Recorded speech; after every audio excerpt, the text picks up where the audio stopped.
My family mocked me for assuming I was included in their family-only vacation, laughing as they cut me out, but when they tried to fund that trip with my money, one decision triggered panic and a power shift they never expected.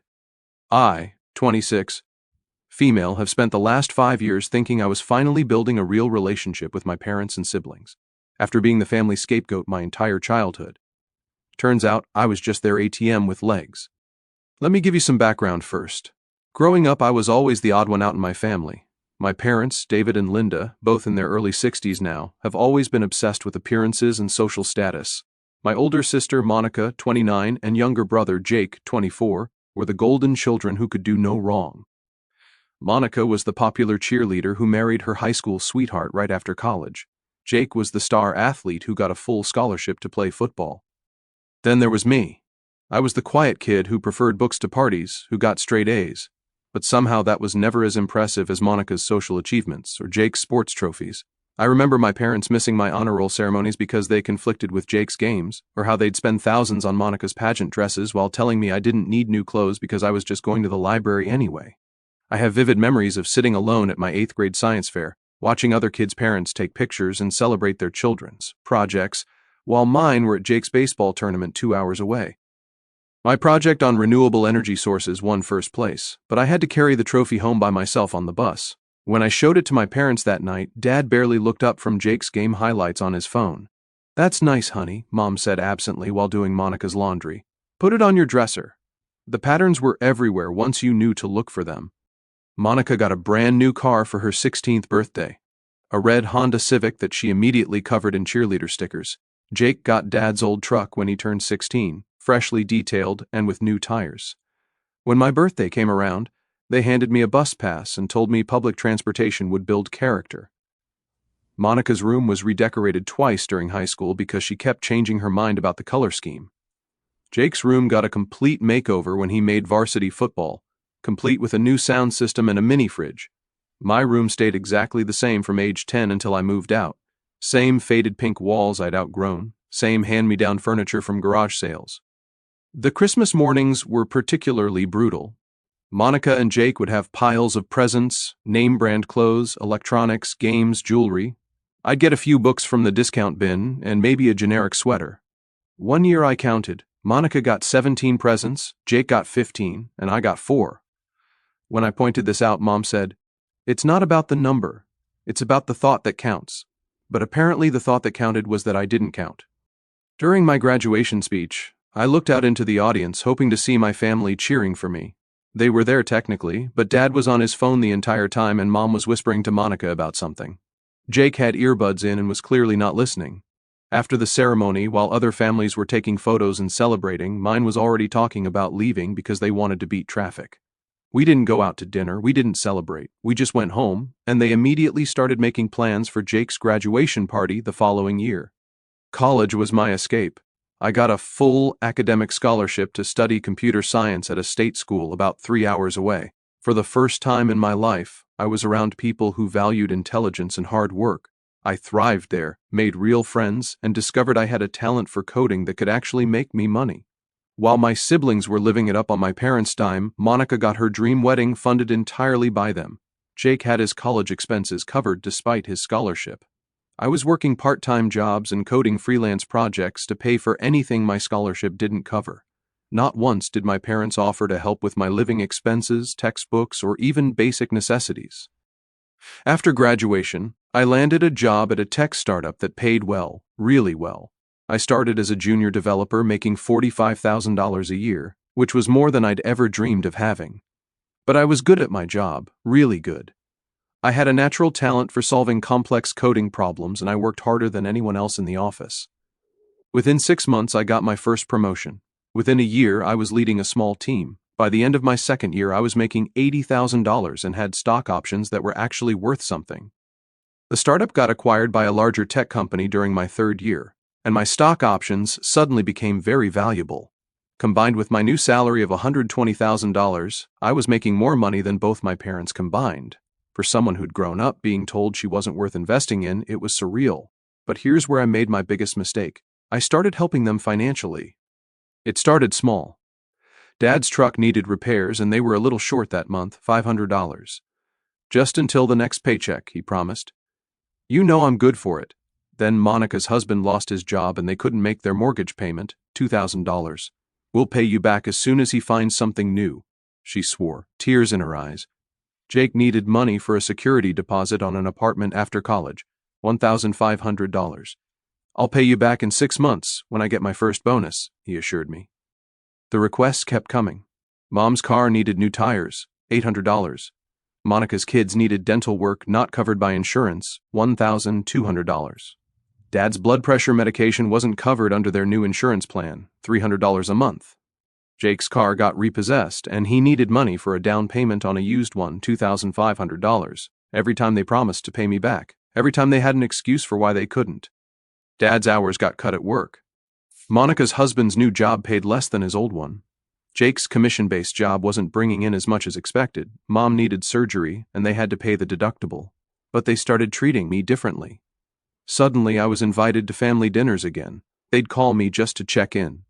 Mom would ask about my day at work, though her questions were always followed by casual mentions of their latest financial struggles. Dad would actually listen when I talked, nodding along before mentioning that the utility bill was higher than expected that month. For the first time in my life, I felt like I belonged.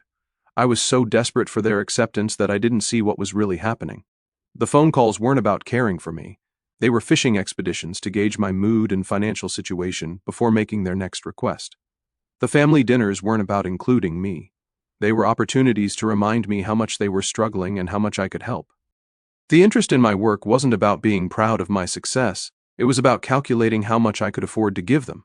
I wasn't their daughter. I was their emergency fund. The arrangement became more formal about 2 years ago when my parents were facing foreclosure on their house. They'd refinanced multiple times and were drowning in debt. They came to me crying, begging for help, saying they'd lose everything. Like an idiot, I gave them $40,000 for a down payment on a smaller house and co-signed their mortgage. But here's the crucial part. I insisted on having access to the household checking account to make sure the mortgage payments were being made on time. I didn't want to lose my own credit over their irresponsibility. So, I became the family CFO. Basically, all their major expenses went through the account I monitored: mortgage, car payments, insurance, utilities. They kept some spending money in their own accounts, but the big stuff was my responsibility. They sold their old house, and I made sure the proceeds went toward paying down debt and building a small emergency fund. My siblings knew about this arrangement, obviously. Monica would text me when she needed help with her kids' daycare costs. Jake would call when his car needed work, and I helped every single time because I thought this was what families did for each other. I thought I was finally part of the family. The vacation conversation happened 3 weeks ago at our monthly family dinner. These dinners were something my mom instituted after I started helping them financially.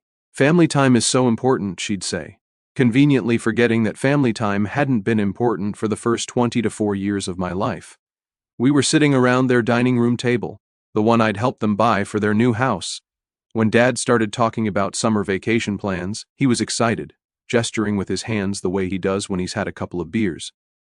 So Linda and I have been talking, and we want to do something special this year. A real family vacation. We're thinking a week in the Outer Banks. We found this amazing house that sleeps 8 people right on the beach. Monica perked up immediately. Oh my God, yes, the kids would love that. When were you thinking? July, Mom chimed in. Right after Jake's birthday. We could make it a celebration for him, too. Jake was grinning. That sounds awesome. I've never been to the Outer Banks. I felt this warm feeling spreading through my chest. A family vacation together. I'd never been included in anything like this before. Their previous vacations had always been just the 4 of them, my parents and my 2 siblings. I'd hear about them afterward through social media posts and casual mentions. I can't wait, I said, probably sounding more eager than I meant to. This is going to be so much fun. Do you want me to help look rental houses? I'm pretty good at finding deals online. That's when it happened. Dad looked at me with this confused expression, like I'd just said something completely ridiculous. Then he started laughing, not a happy laugh, a mean one. It's only for family without you, he said, still chuckling like he'd made the funniest joke in the world. The table erupted. Monica giggled behind her hand. Jake nearly choked on his beer from laughing so hard. Even Mom was smiling, though she tried to hide it behind her napkin. I sat there feeling like I'd been slapped. The warm feeling in my chest turned ice cold. I don't understand, I managed to say. Dad wiped his eyes like he'd been laughing so hard he was crying. Sweetheart, this is for our real family, Monica, Jake, Linda, and me. Plus Monica's kids, of course. We don't have room for everyone. The house sleeps 8, I said quietly. You just said that, right? Me and your mother, Monica and her husband, their 2 kids, and Jake. That's 7 people. Perfect fit, but what about me? Jake jumped in, still grinning. Come on, sis, you've got your own life. You don't need to tag along on family trips. Besides, someone needs to keep an eye on things here. Monica nodded in agreement. You understand, right? It's just different when you're there. You don't really mesh with the family dynamic. I looked around the table at these people I'd been supporting financially for years. My parents whom I'd saved from foreclosure, my sister whose mortgage I'd helped with multiple times, my brother whose entire post-to-college life I'd subsidized. I mesh just fine when you need money, I said. The laughter stopped. Dad's expression hardened. That's different. That's just you helping out family. This is about spending quality time together, right? I said, nodding slowly. Quality time. Got it. I stood up, grabbed my purse, and headed for the door. Where are you going? Mom called after me. We haven't had dessert yet. Enjoy your family time, I said without turning around. I drove home in a daze, their laughter still echoing in my ears. It wasn't just that they'd excluded me from the vacation, it was how they'd done it. The casual cruelty, the assumption that I'd just accept being treated like an outsider in my own family. The way they all found it hilarious that I'd thought I was included. I spent the next few days thinking about everything. Really thinking about all the times I'd felt grateful just to be acknowledged by them. All the money I'd given them over the years. All the times I'd told myself that this was normal, that families help each other. But families don't exclude each other from vacations and then laugh about it. Families don't treat one member like a walking ATM. Families don't make one person feel like they should be grateful for basic respect. I realized I'd been buying their love, and they'd been perfectly happy to sell it to me. That's when I started planning. I didn't do anything dramatic at first, I just stopped offering to help with expenses, stopped asking how they were doing financially, stopped volunteering to cover things when they mentioned money problems. The vacation came up in our family group chat a few times over the next week, photos of the beach house they'd rented, discussions about what activities they wanted to do. Everyone was so excited. Everyone except me because I wasn't invited. Then 5 days after the dinner, I got a notification on my phone that made my blood boil. My mom had tried to withdraw $5,000 from the household account. I logged in to see what the withdrawal was for, and there it was, beach house rental deposit. They were using my money to pay for the vacation I wasn't invited to. The audacity was breathtaking. They had excluded me from their family-only trip, laughed about it in my face, and then tried to use my financial contributions to pay for it. I sat there staring at my phone screen for a long time. Then I opened my banking app and froze the account. Just like that, one click and their access to my money was gone. Then I sent a message to the account memo function where they'd see it the next time they logged in, pay without me. My phone started ringing about an hour later. Honey, there seems to be some kind of problem with the bank account, Mom said when I answered. Her voice had that fake, sweet tone she used when she wanted something. I was trying to transfer money for the vacation deposit and it's not working. That's strange, I said, my voice perfectly calm. I was actually enjoying this. What kind of problem? It's saying the account is frozen. There must be some kind of error. Can you call them and get it sorted out? We need to get this deposit in today or we'll lose the house. Oh, that's not an error, I said, taking a sip of my coffee. I froze it. Silence. Complete, total silence. I could picture her face, the way her mouth probably dropped open, the confusion turning to panic. You what? Her voice was barely a whisper. I froze the account. If this vacation is for family only without me, then I think you should pay for it without me too. Makes sense, right? I could hear her breathing getting faster. Sweetheart, this is ridiculous. We need that money for the deposit. The rental agency requires it by tomorrow or we lose the house. This isn't a joke. You're right. It's not a joke. Just like excluding me from the vacation wasn't a joke, even though everyone seemed to find it hilarious. That sounds like a problem for the family, I said, emphasizing the word family just like Dad had. I'm not family, remember? At least not vacation family. Don't be dramatic. You know what your father meant. It's just easier with just us. Less complicated. You understand, right? You've always been so independent. Less complicated, I repeated, letting the words hang in the air. Is it less complicated when you need money? Because it seems like I become very family-oriented when there are bills to pay. Funny how that works. That's completely different. Her voice was getting shrill now. How? Explain to me how it's different. I'm genuinely curious about the logic here. Another silence, longer this time. I could practically hear the wheels turning in her head, trying to find an explanation that didn't make her sound like a hypocrite. We'll talk about this when everyone calms down, she finally said, but I could hear the defeat in her voice. I'm perfectly calm, I said cheerfully. Are you? You sound a little stressed. Maybe you should take a vacation to relax. She hung up. 20 minutes later, Dad called. What the hell do you think you're doing? He started. No preamble. I'm learning about family dynamics, I said. It's fascinating stuff. Don't get smart with me. Unfreeze that account right now. I don't think I will. This is our money. Really? Which one of us has been making the deposits for the last 2 years? That's helping family. That's what good children do. Good children, I said slowly. Tell me, Dad. Do good parents exclude their children from family vacations and then laugh about it? You're being overdramatic. It's just one vacation. You're right. It is just one vacation, so it shouldn't be hard to pay for it yourselves. We don't have $5,000 just sitting around. Then maybe you should have thought about that before you decided I wasn't family enough to include. He was quiet for a moment. When he spoke again, his voice was different, less angry, more calculating. Look, we can work this out. Maybe we can find a bigger house, include you. How generous, I said. But I think I'll pass. I've got my own vacation plans now. What vacation plans? The kind that don't include people who think I'm not family. I hung up and immediately started browsing travel websites. If they wanted to take a family vacation without me, fine. I'd take a vacation without them, a better one. Within an hour, I'd booked myself a 10-day trip to Italy, first-class flights, luxury hotels, private tours, the works. It cost more than their entire beach house rental, but I could afford it. After all, I wouldn't be subsidizing anyone else's vacation this year. The family group chat exploded over the next few hours. Everyone suddenly had opinions about my unreasonable behavior. Monica sent me a long text about how I was being petty and hurting the kids who were so excited about the beach trip. Jake called me selfish and said I was ruining everyone's summer, but nobody addressed the fundamental issue. They'd excluded me and then expected me to pay for it. The next day, Mom showed up at my apartment. I could see her through the peephole, standing in the hallway, looking stressed and tired. Part of me felt bad for her. Part of me remembered every time she'd chosen my siblings over me. I opened the door. We need to talk, she said. Do we? Please, can I come in?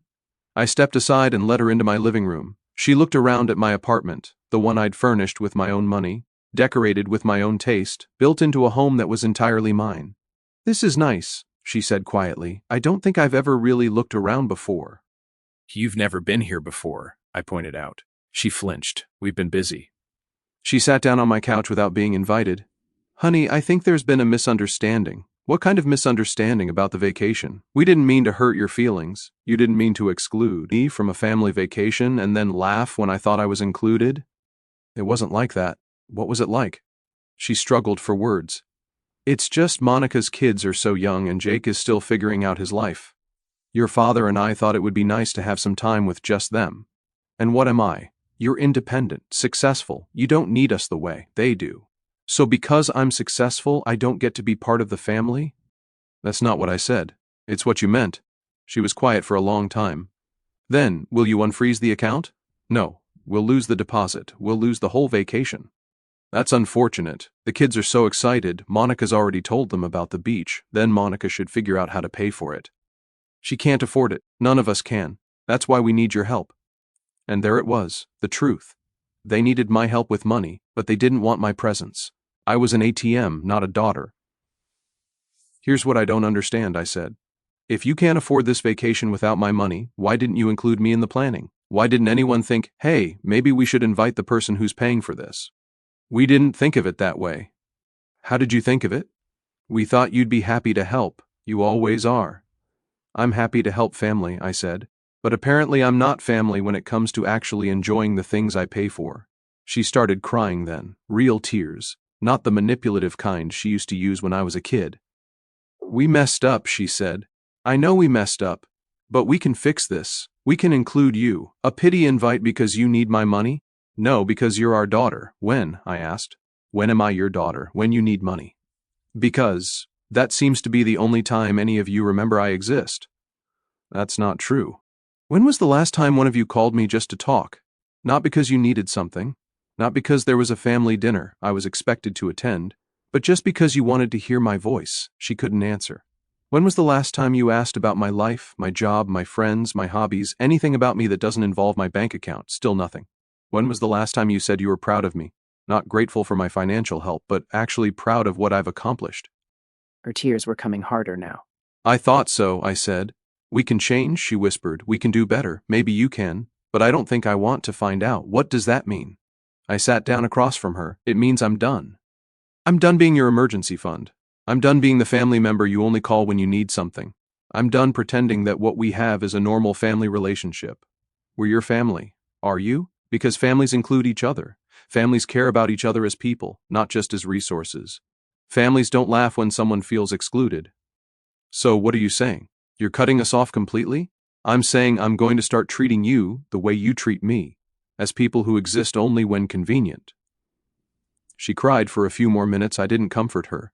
I'd spent too many years comforting people who wouldn't do the same for me. Finally, she wiped her eyes and looked at me. What would it take for you to unfreeze the account? Nothing, I said. That account is closed. I'll pay the mortgage and utilities for 3 more months to give you time to figure out your finances. But after that, you're on your own. We can't afford the mortgage without your help. Then you should sell the house and find something you can afford. That house is our home. The house I saved from foreclosure by giving you $40,000.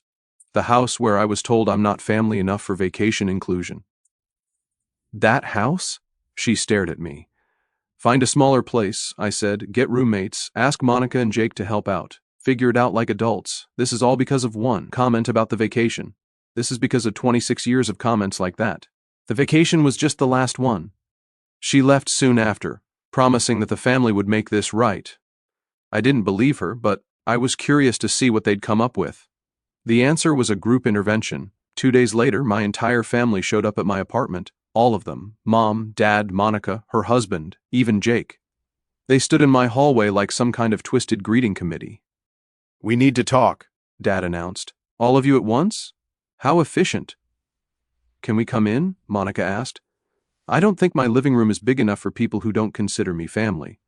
Stop being dramatic, Jake said. This has gone far enough, because from where I'm standing, it's just getting started. Dad pushed past me into my apartment. The others followed. So much for being invited in. They arranged themselves in my living room like they were staging an intervention, which I realized they were. We've been talking, Monica began, and we think you're overreacting. To what? To the vacation thing. It was just a misunderstanding. Really? What did I misunderstand?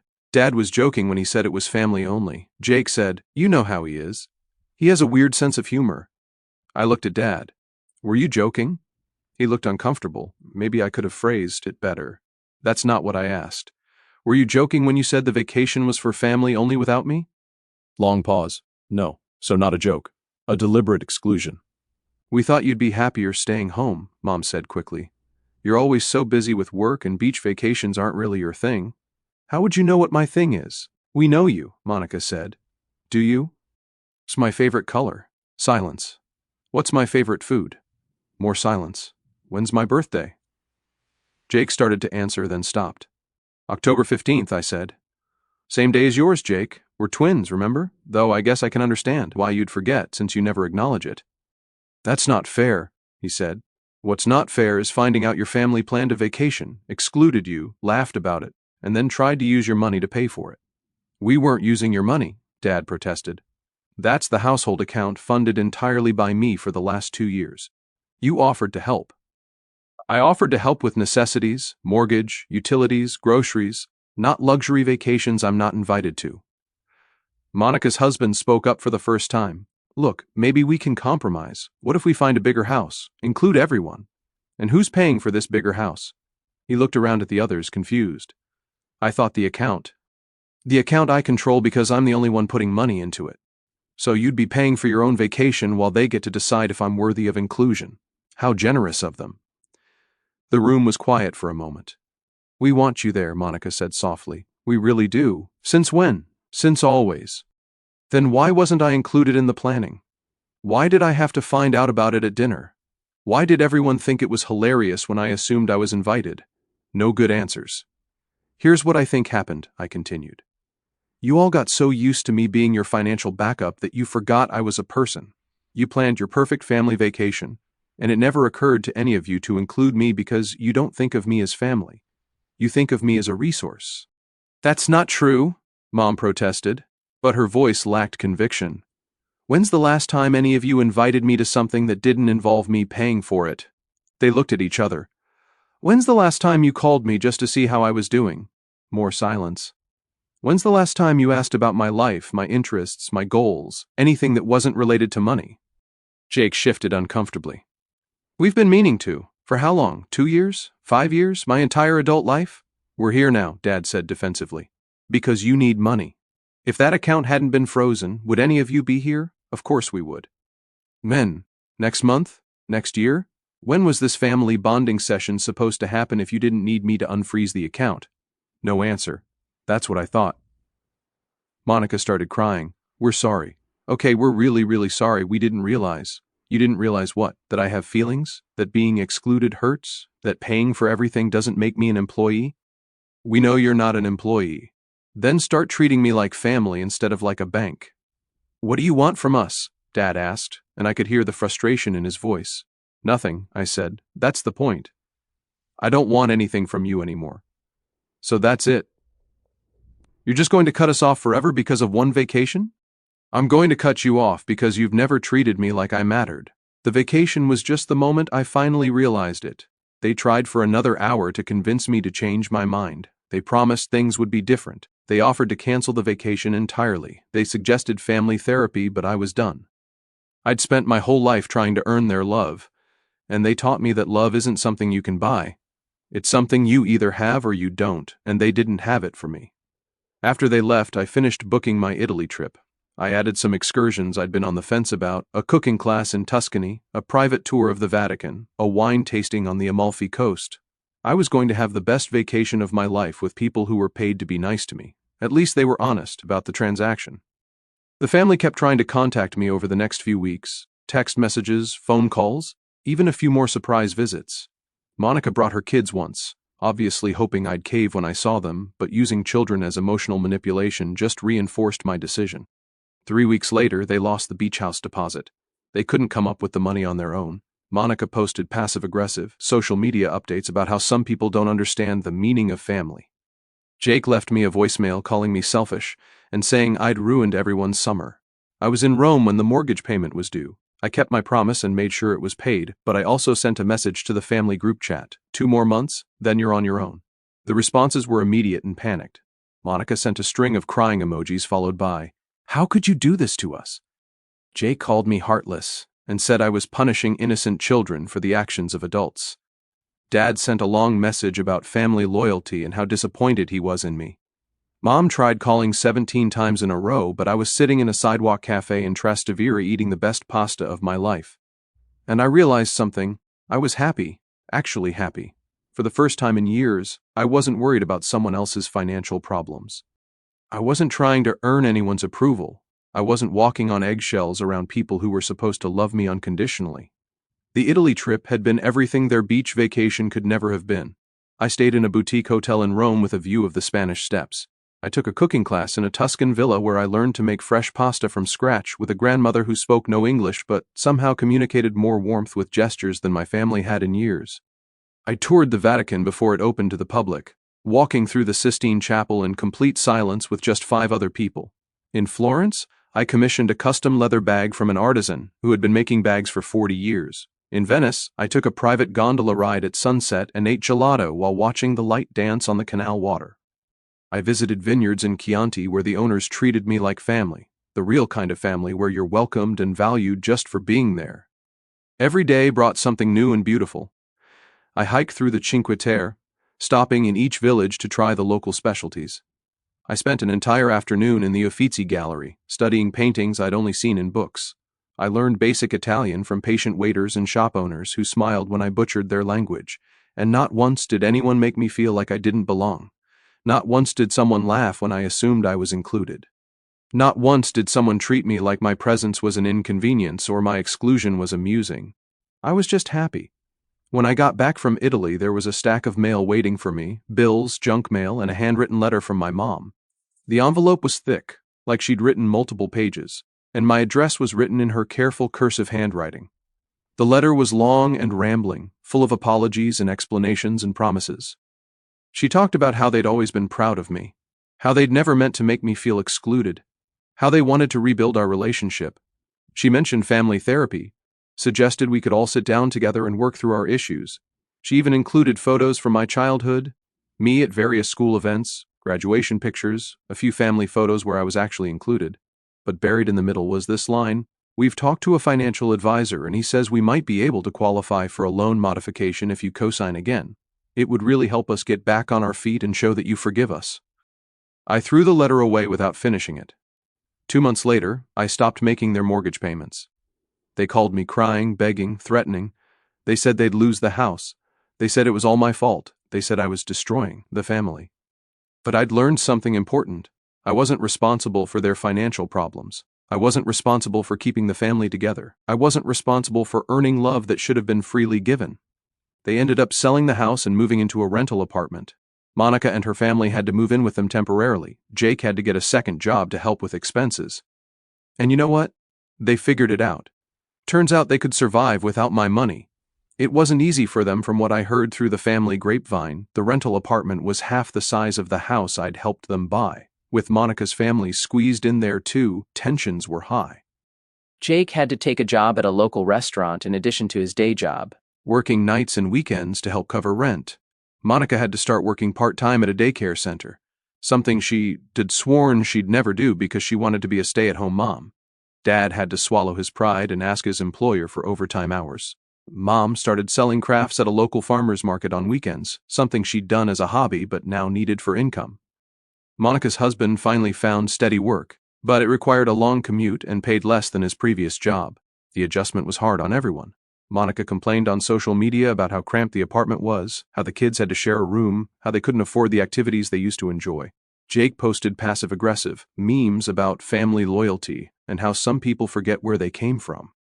Dad didn't post anything. He'd never been big on social media, but I heard from a cousin that he looked like he'd aged 10 years in 6 months. But here's the thing. They adapted. They learned to budget. They learned to prioritize needs over wants. They learned to work together as a family unit instead of relying on one person to solve all their problems. Monica's kids adjusted to their new school. Jake discovered he was actually good at restaurant management and got promoted to assistant manager.